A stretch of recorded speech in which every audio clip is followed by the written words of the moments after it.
Good evening, the exam going residents. If you open this video, I hope your exams are nearby. I thought of making a list of points that you have to be aware of while entering the nephrology final exam practicals. Since the theory exams are coming nearby, this is the right time to see this video so that you can have time to make those notes which I am going to tell. The first important point with respect to the practical, whenever your practical is there, the previous day you might get a list of cases which are kept, or your juniors might be telling so and so case have been kept in the ward.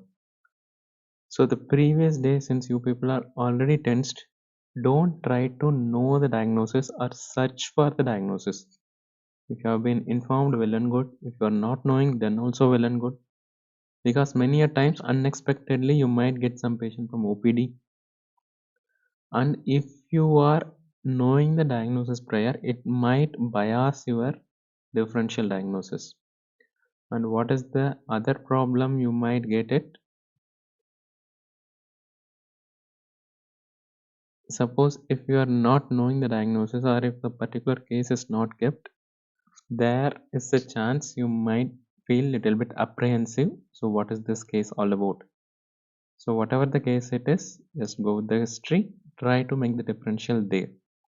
And suppose if a new case is given on the particular day, don't try to ask from the juniors, are very apprehensive to search the file and all to make the diagnosis, because in the final DM exam it is not about the diagnosis, it is about the approach.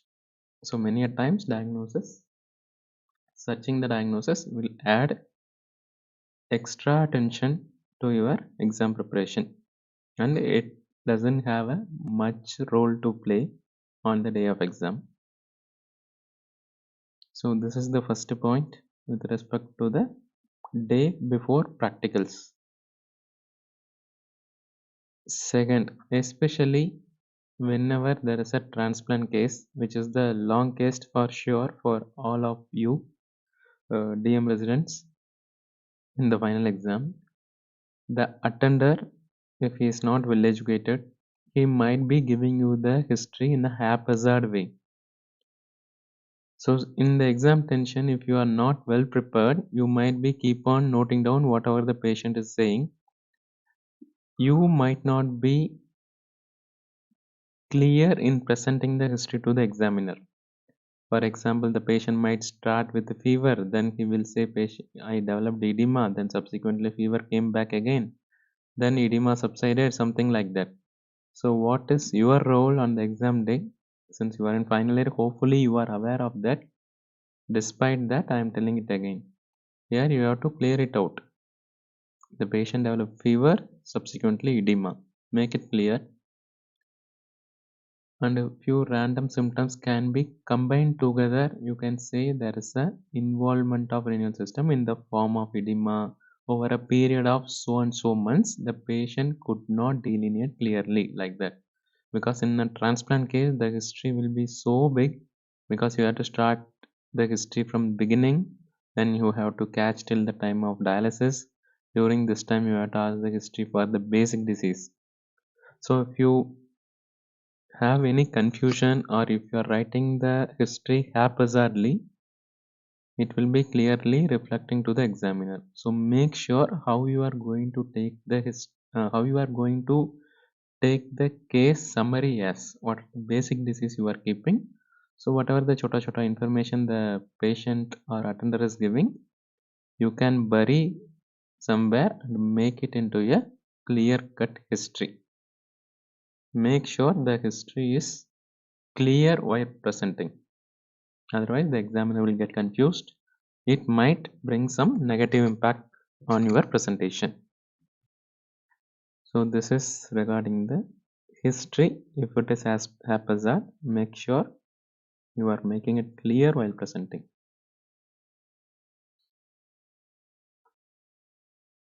And the next important and common question to many a DM nephrology resident, is it possible to complete the transplant case within 45 minutes?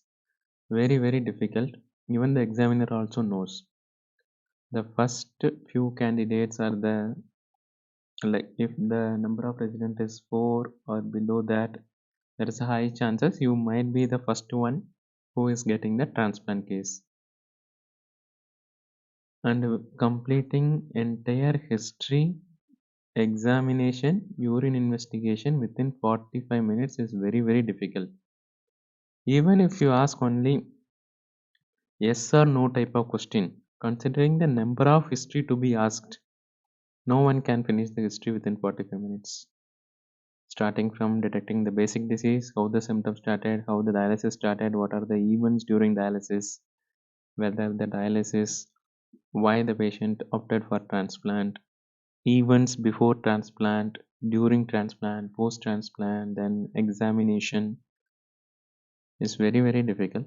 So if you are getting this as a first case, whatever the things you have completed till that time, you inform to the examiner. Suppose if examiner comes to you for this, be clear and tell them only you are able to complete to this level and the rest you could not complete because of the time, and you need 5 or 10 minutes, whatever the time required, you can request them.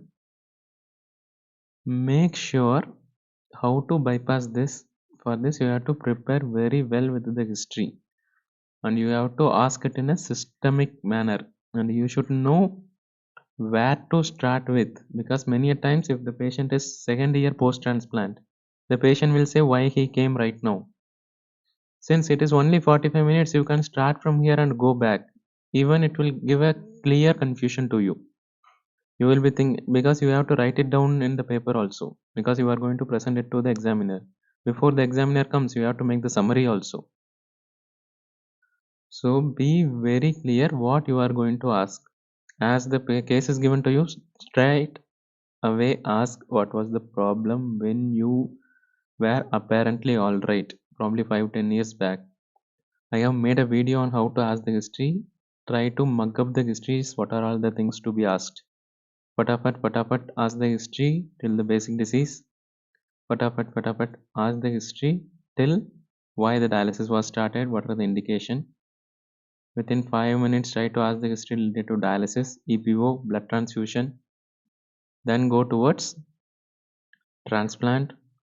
The systemic way of asking you have to practice multiple times. Otherwise, on the day of exam, you won't be able to ask it clearly because patient might not be giving information in the expected time. He will be thinking, he will confuse you with random answer. He might not be aware. So whenever the patient is, if you are thinking patient is giving some like random answer or confusing type of answer during the transplant period, just tell patient is, I asked the question, patient is not able to remember. Don't bring whatever irrelevant answer that patient is saying, bring it into the paper.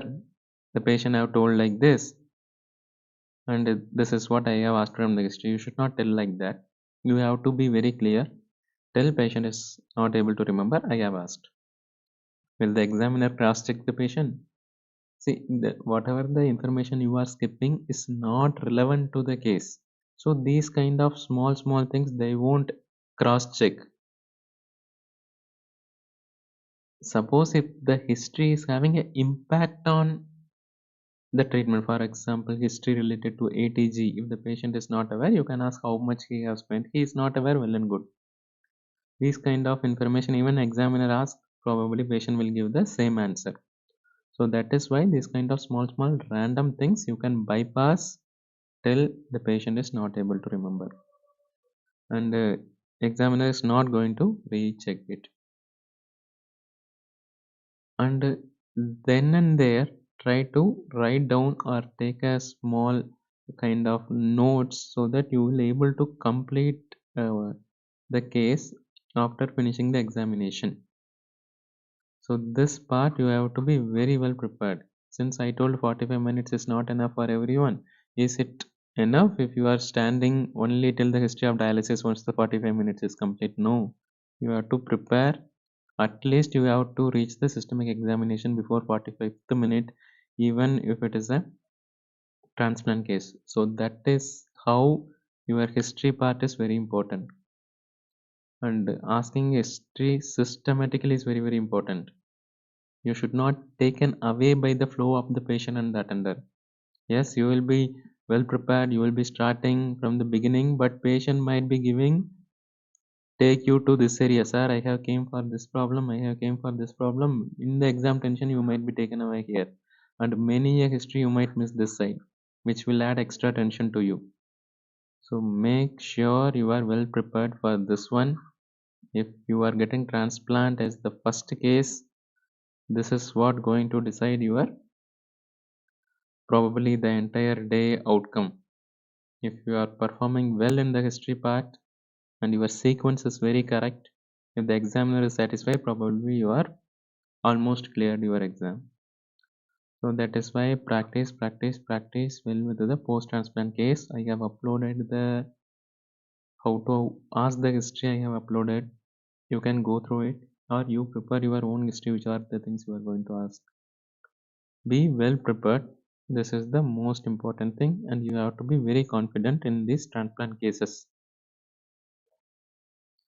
And since only 45 minutes is there, what happens? You will be asking the history. You will be directly going to the examination. In the exam tension, you might miss the blood pressure. It is not a joke. As of now, it might appear like how come a final year student can miss the BP. It happens. So that is why you have to, on the day of examination, make sure you are having a small list of things you should not miss before entering the exam. On the day morning, see the list and go to the exam. Otherwise, these are all the common mistakes. And timing I have told, don't worry, prepare well so that you will able to at least reach till systemic examination. See what is the problem with the BP is many times and near your patient the BP app might not be available. And always check the BP and write in the case it. In case if you are not able to complete and if the patient himself is saying, sir, BP was checked in the morning, it was 140 over 90, should you write? No, don't write it. Don't be in the idea I have to complete the case by collecting the information. No, whatever you have did, then only you have to write. So this is whatever the points I'm saying, this have happened in real time with my friends or with my batchmates of other college. So that is why I'm insisting over there so that you are prepared for your upcoming exam. So this is what I have told. Tell whatever you have completed.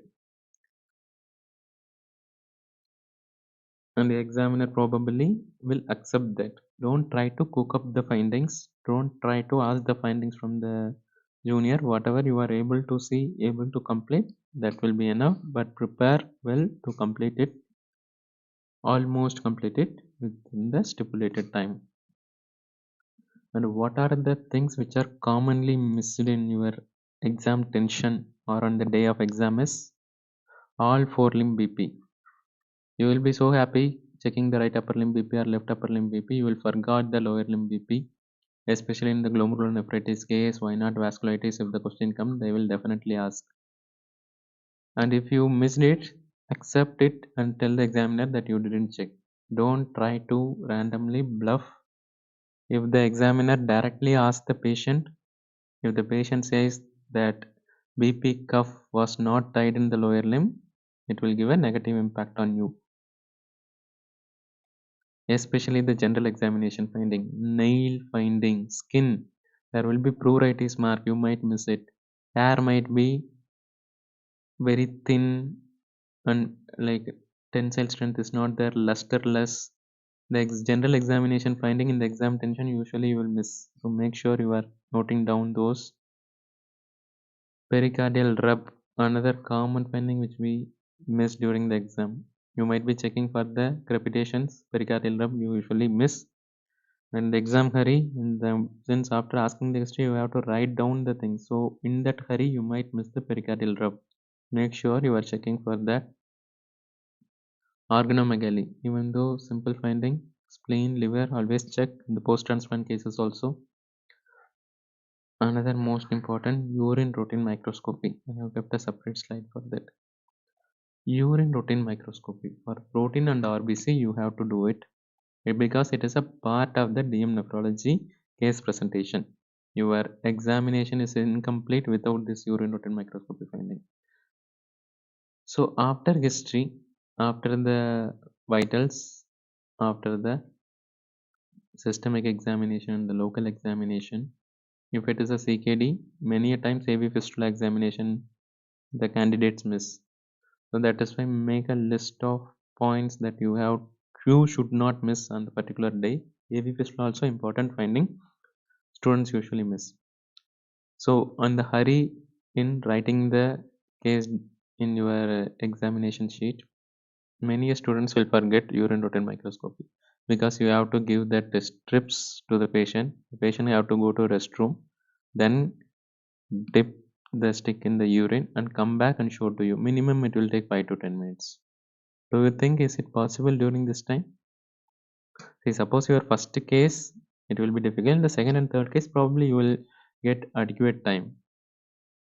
So if you have not done this because of the lack of time, tell the examiner, sir, I was trying to do. Either patient doesn't cooperated during that time, or patient might have passed urine before your case presentation begins.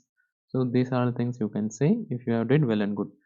And always check for the color. In the exam tension, color mismatch may you might say 1 plus instead of 3 plus. So make sure you are seeing that. And don't try to recruit the information urine 2 plus 3 plus from your junior or from the file and tell to the examiner. So this is also another common mistake. They will go through the file. File में 2 plus लिखा होगा, then they will tell to the examiners are 2 plus. I have checked, but examiner might cross verify from the patient whether you did it or not. So don't try to recruit the information from the file or from the juniors. Just check the color by yourself. If you have seen, well and good. If you have not seen, just leave it. Leave it in the sense, tell to the examiner, I could not do.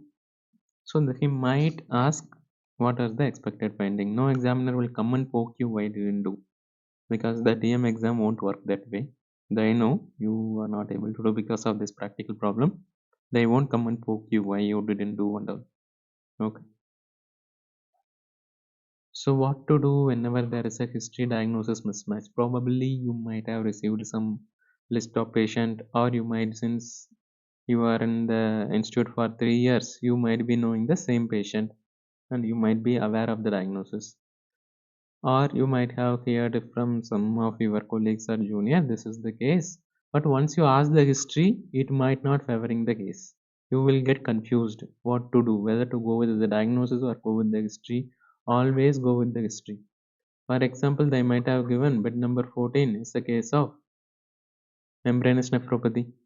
But when you go and ask the history, everything points towards SLE or some other diagnosis like minimal change disease, or even altogether you are getting a different history and it is suggestive of AKA. This time what happens on the particular day is the candidate will be in so much tension, he will be start panicking. Arey, bed number 14 may they have told for membranous nephropathy, but how I will make that as a membranous nephropathy, but the history is not at all suggestive.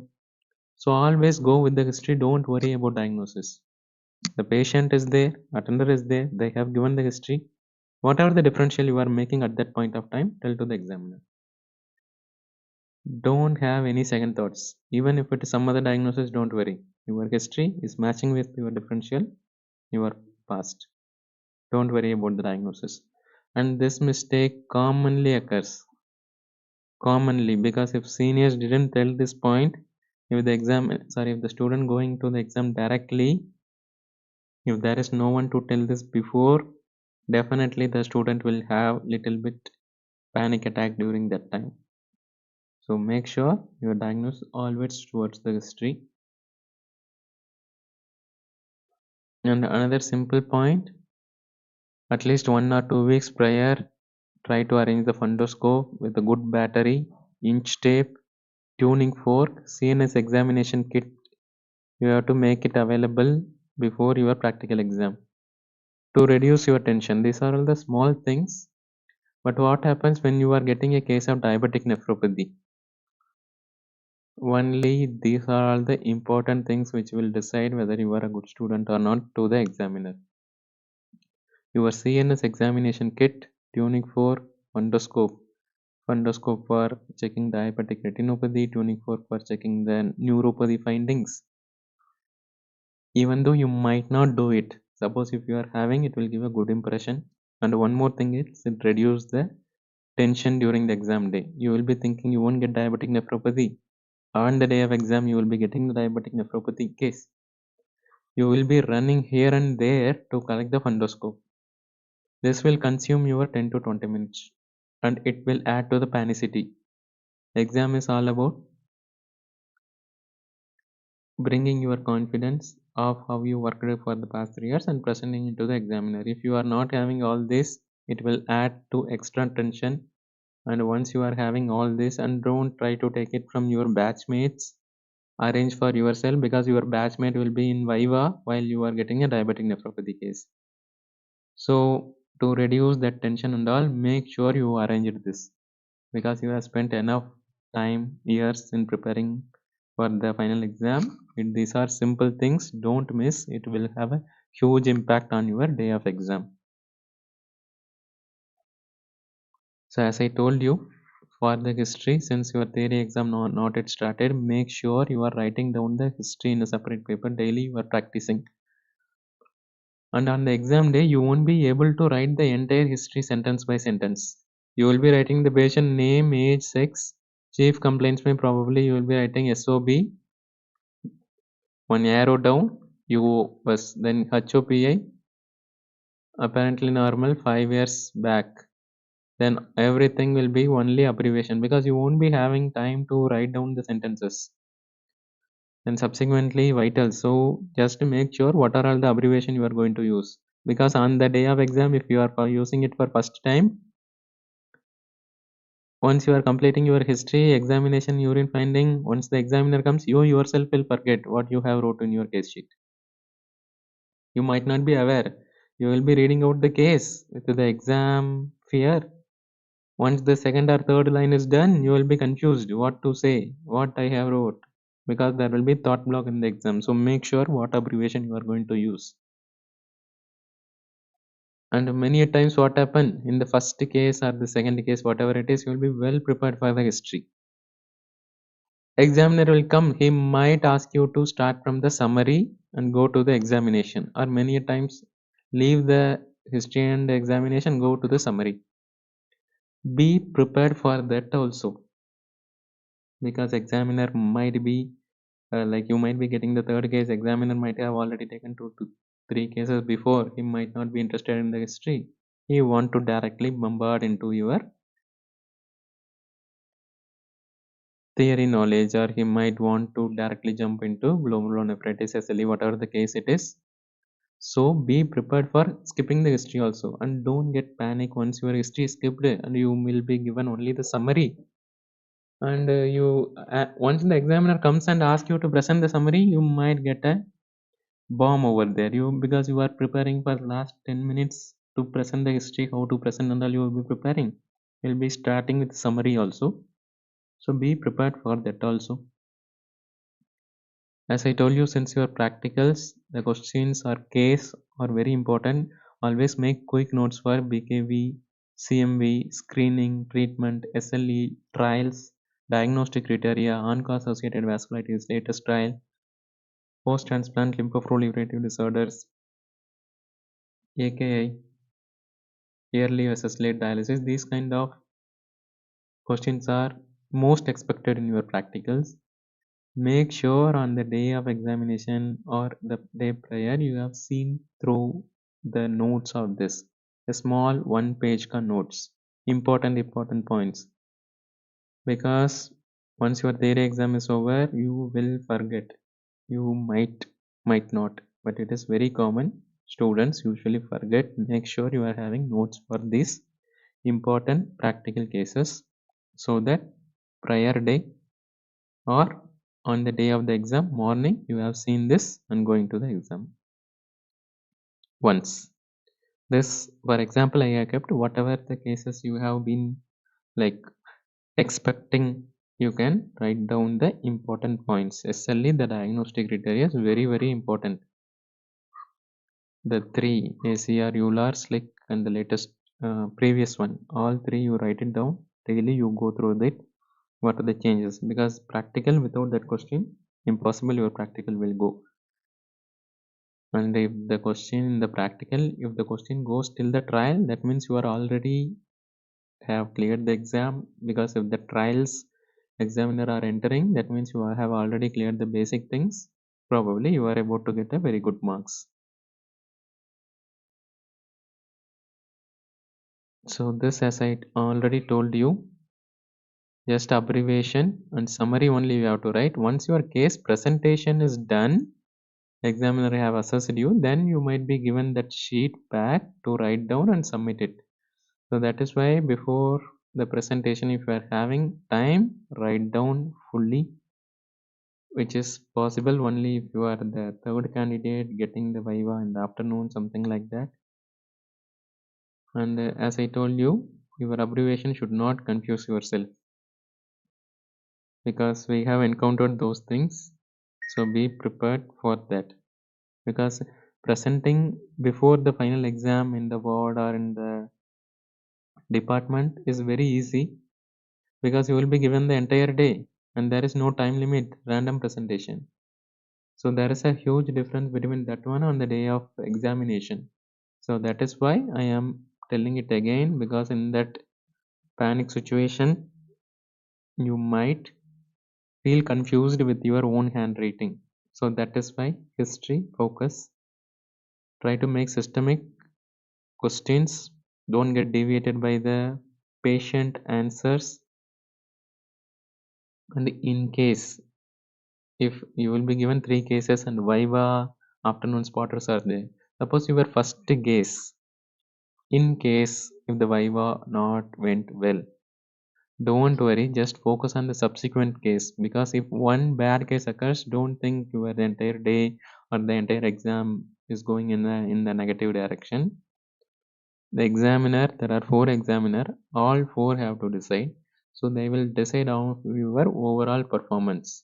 So if the one case goes wrong, or if your differential is wrong, or you might have missed some finding, tell sorry, accept the whichever mistake you have did, and try to move to the next case. You should come out of that, focus on the next case. One bad case doesn't mean that you are going to fail or you are going to get a very less mark. You can pick it up in the second or third case. And also in the afternoon viva. Afternoon viva, compared to MD medicine, where it carries less significance, in the DM it carries very, very important role. So try to focus in the subsequent cases. Don't focus on one case which went bad. So if you prepare for your practical well, most likely it won't go bad. And even if it is so, don't worry. So once your 3 cases are done, prepare for your afternoon viva. How to prepare? Don't think like take everything is done, because afternoon viva, if you are going to give some gross negative answer, that might also impact your outcome. So make sure till you are completing your last viva station, you are just revising the subject. And it is very important to make at least small notes in your any handbook last pages, so that after viva you can revise, because the practical occurs usually for 2 days in my institute where I have did DM. So after the first day we will be so tired, you won't be have any energy left to prepare for the second day. So during that times what to do? Just you should have a notes of the things. Histopath question, what are all the magnifications? Simple notes only, basic. How many stains are there? What is the finding in diabetic nephropathy? What is the finding in SLE? Because many times you will forget even the magnification. What are the magnifications of the microscope? So that is why just go through it, because of the exam tension, or after completing the first day you will be so tired. And the dialysis catheter you will be aware, but you might forget. Dialysis alarm, because the questions are predefined, stations are predefined. So those questions you write down it in a note paper, and just prior to the exam you can see. Otherwise, after the first day you will be so tired, you might not answer the dialysis catheter size also. Probably now you will be remembering that day If it is unlucky, you might forget. Make sure you are revising those and making the notes. Thesis methodology, I hope you might have seen or just go through that once. Examiner might ask. Investigation things, I have made a video regarding that. You can go through this. So these are the 10 important, probably around 10 important simple things that you have to be aware before going for the practicals. And regarding the DM final exam concern, you have to be very confident. And since you have seen so many cases during the DM, whatever the knowledge you are having, that will be more than enough to clear the final exam. What happens because of the exam tension, you might forget. Because of the simple mistakes, what I have told before, you might miss the things. So try to keep the things simple. Try to make the diagnosis as per the history. Arrange the instruments, things whatever required. Make notes for the history and important topics so that you can see one day prior to the exam. These notes you can make when you can make while preparing for the theory exam, keeping the practical in the mind. One page notes you can make. So this video is all regarding practical things which you have to remember. All the best. If you are seeing this video till the end, probably your exam is in next week probably. All the best for the theory. I will come up with another video. What are the things to be done for theory? So as of now, good night. Bye bye.